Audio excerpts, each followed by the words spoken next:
परमात्मने नमः। अथ दशमोऽध्यायः। श्लोक क्रमांक 10। तेषां सततयुक्तानां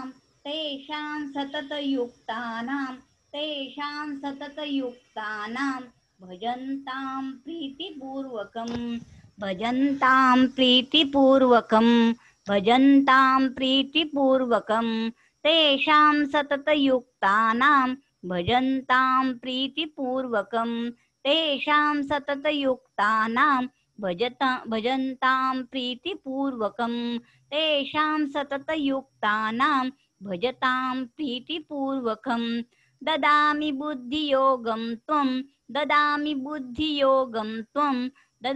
बुद्धियोगं त्वं येन मामुपयान्ति ते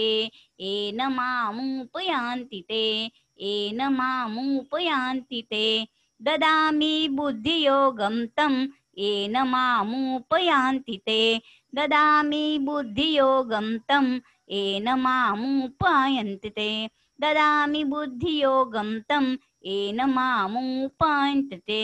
तेषां सततयुक्तानां भजतां प्रीतिपूर्वकं ददामि बुद्धियोगं तं येन मामुपयान्ति ते तेषां सततयुक्तानां भजतां प्रीतिपूर्वकं ददामि बुद्धियोगं तं येन मामुपयान्ति ते तेषां सततयुक्तानां भजतां प्रीतिपूर्वकं ददामि बुद्धियोगं तं येन मामुपयान्ति ते।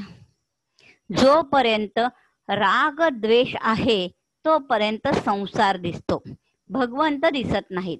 भगवंत द्वंद्वातीत आहेत. जोपर्यंत राग द्वेष रूप द्वंद्व राहते तोपर्यंत दोन वस्तू दिसतात, एक वस्तू दिसतच नाही. जेव्हा राग द्वेष समाप्त होतात तेव्हा भगवंताशिवाय दुसरं काहीच दिसत नाही.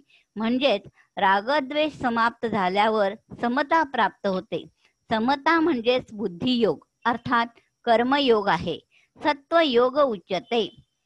दुसरा अध्यायातील 48वा श्लोक. गीतेत कर्मयोगाला बुद्धियोग असे म्हटले आहे. जसे दूरेण ह्यवरम कर्म बुद्धियोगात धनंजय. दुसरा अध्यायातील 49वा श्लोक. बुद्धियोगमुपाश्रित मच्चित्त सततं भवत्. 18व्या अध्यायातील 57वा श्लोक. बुद्धियोग प्राप्त झाल्यावर भक्त दुसऱ्याच्या दुःखाने दुःखी होतो व त्याला सुख पोचवण्याचा प्रयत्न करतो. एक चिंतन करत असतो आणि एक चिंतन होत असतं. ते चिंतन भजन केले जाते ते नकली असते आणि जे आपोआप होत असते ते असली असते. केले जाणारे चिंतन निरंतर होत नाही, परंतु आपोआप होणारे चिंतन श्वासासारखे निरंतर होत असते. त्यात अंतर पडत नाही. सततयुक्तानां शरीराविषयी प्रेम आसक्ती असल्याने भगवंताचे चिंतन करावे लागते आणि शरीराचे चिंतन आपोआप होते. भगवंतावर प्रेम बसले की भजन करावे लागत नाही, ते आपोआप होते व सुटतही नाही. म्हणून येथे प्रेमपूर्वक भजनाचा विषय आलाय. भजतां प्रीतिपूर्वकम. हरये नमः, हरये नमः, हरये नमः.